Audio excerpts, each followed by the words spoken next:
Hi, sis. Welcome back, everybody. Hi. We're on lesson 24. Mm. We really, really hope that you will understand this as well, if not better than we understand this lesson. That's all. Yes. We Right? believe we believe in total transparency. So there you have it. All right, Jesus, he's with us right here. Gonna unpack this together. Lesson 24. I do not perceive my own best interests. Mm. In no situation that arises do you realize the outcome that would make you happy. Mm. Therefore, you have no guide to appropriate action and no way of judging the result. What you do is determined by your perception of the situation, and that perception is wrong.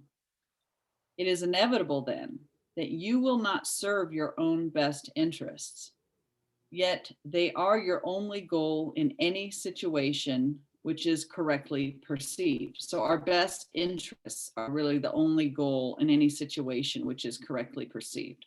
Otherwise, you will not recognize what they are, our best interests. Yeah. Sis, I've just seen something there. It's is Hmm. so um we can't perceive our own best interests because we are perceiving through the ego filter, and the ego filter is absolutely filled with our unconscious attack thoughts, Mhm. right? Right. Which of course it's projecting outward all the time.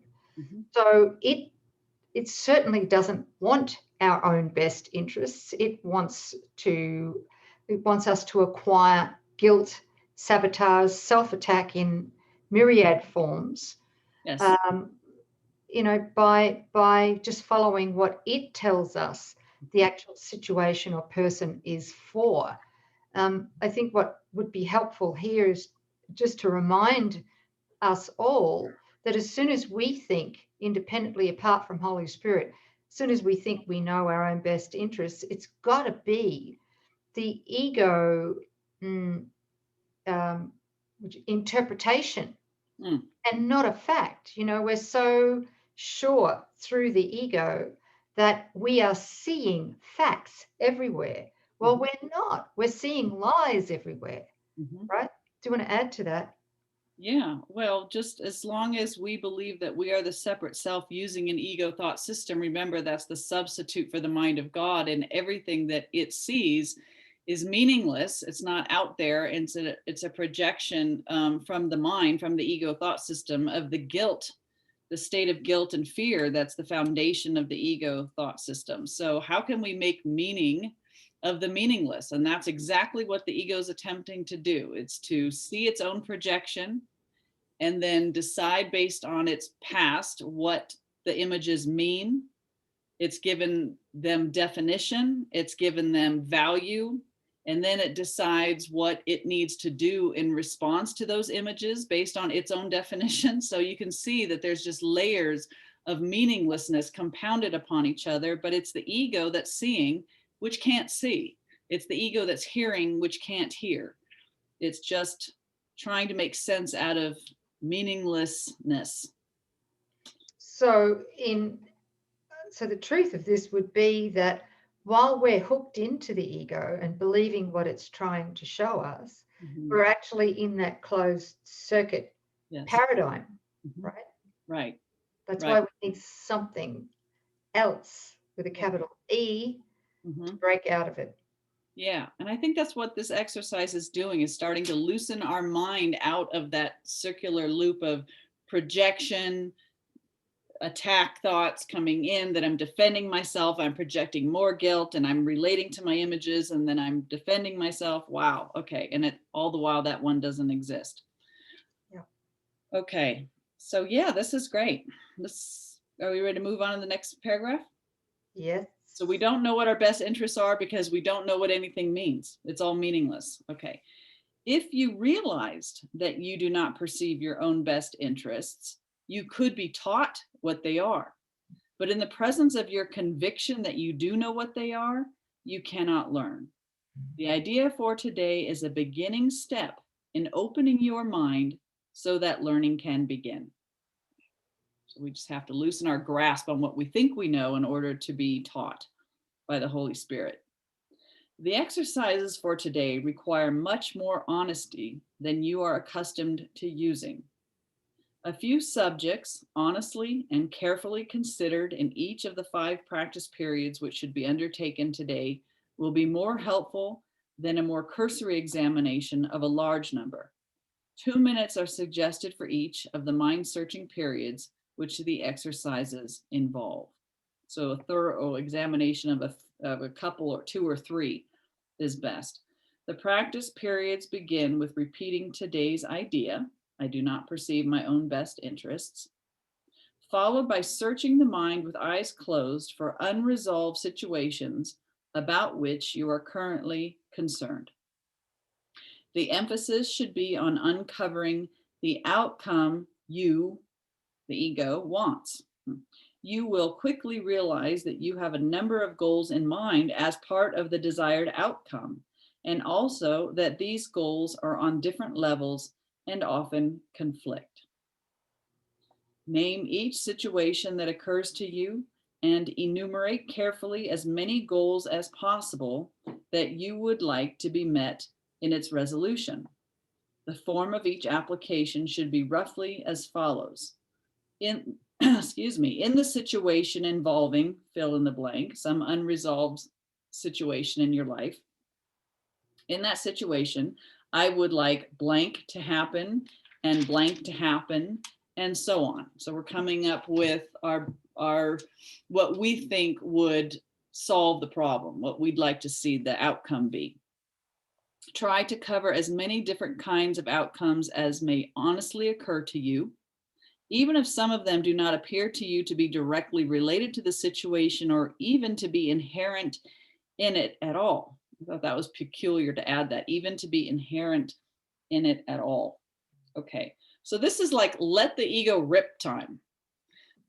What problems are confronting you today? What still, it draws your attention to it throughout the day as something that's causing you distress or concern or fear, strain? And then what would fix that for you? What would bring you a sense of satisfaction or safety or peace? And to list as many different variables as you can. So that's the ego saying, I see a problem. I know what that problem is. I know what needs to be done to solve it. And now the ego is going to be listing its suggestions for resolution for that problem. Right? Okay. So if these exercises are done properly, you will quickly recognize that you are making a large number of demands of the situation, which have nothing to do with it, the real situation. You will also recognize that many of your goals are contradictory, that you have no unified outcome in mind, and that you must experience disappointment in connection with some of your goals, however the situation turns out. After covering the list of as many hoped for goals as possible for each unresolved situation that crosses your mind, say to yourself, I do not perceive my own best interests in this situation, and go on to the next. So when we think of a solution to a problem, then we stop and pause and say, and I do not perceive my own best interests in this situation. Can we give, do you have any examples? I thought about this a few minutes before we began, and I just drew a blank on it. I couldn't, maybe, Yeah, well, I can't. examples or? Well, I was just like looking at, and this makes, see, Coreen's worried that this is going to be foolish. Okay. I haven't, it's December and we're coming up to the holidays, and I have an oven that just quit working yesterday. So the mind contracts and goes, oh, you've got to be kidding me. So in the situation involving this oven, I would like it to be fixed as soon as possible. I would like to have it replaced with another one if that can't happen. I would like to get one from Habitat for Humanity because they won't cost as much. So I want a cheap replacement, but a good replacement. And I want it done yesterday so that I don't have to go without an oven as we approach the holiday, because I'm planning on making Christmas dinner. So those are the things that I would like to happen. So Coreen is experiencing a problem, and Coreen seems to think that she knows exactly what needs to occur. This thing needs to be replaced or fixed ASAP. And she's already outlined how that's going to be. You know, what is that going to look like? Go to Habitat, go through the list of appliance repairmen, right? Okay, so these are all my best educated feelings about it. But Jesus is apparently telling me, as I go through my laundry list of possible solutions, that I don't perceive my best interests in this situation. I have no idea what this is for. And, you know, bringing it back to a broken oven is a projection from my mind, right? It's not actually occurring in a real physical world. This issue is something in my thought. So there's something else going on here. And that's what Jesus wants me to pause and think, maybe the way that I'm viewing this and deciphering everything isn't what's really going on. Are you willing to just release what the I know mind around this entire situation? And I am. But I think that's the first step in all of this, is just let a new teacher come in and inform you of something you hadn't considered before. This is what lesson 24 is. I think 25 is going to help us even further. Well, thank you for sharing that. That's great. But see how the ego can't stand not to know. Oh, it's so insulting to the mind that has to know or has been given kudos for knowing. Yeah. Which happens to be my particular flavor. Sis knows this, you all don't, but yes, if you get the answer, you get love. Yes. That's right. Oh, what a trap. Oh, well, it worked for many years, I thought, but it was never the real deal. So, yep. I don't perceive my own best interest. That takes quite a bit of humility. Yeah. But what we've always done has never worked, right? So let's go with this. Let's trust a new answer. Let's let a teacher teach us in this area where we think, well, this is so basic, you know, what could possibly be there? Your oven's busted. Get yourself a new one. Duh. Very good. You mean the whole stove, the oven and the stovetop, the whole thing? No, just the oven, which means I'm going to have to boil and toast and microwave my Christmas dinner.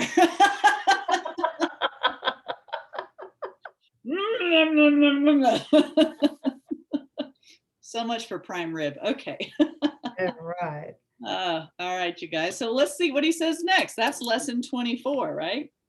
Well, now if you really let this go, Holy Spirit may intervene and bring you the oven of your dreams or beyond your dreams. Right. I had to see that I went into contraction, and I just said, I don't know. And I trust that God knows my needs and that they're already met. So I don't know how it's going to be resolved, but I fired Coreen.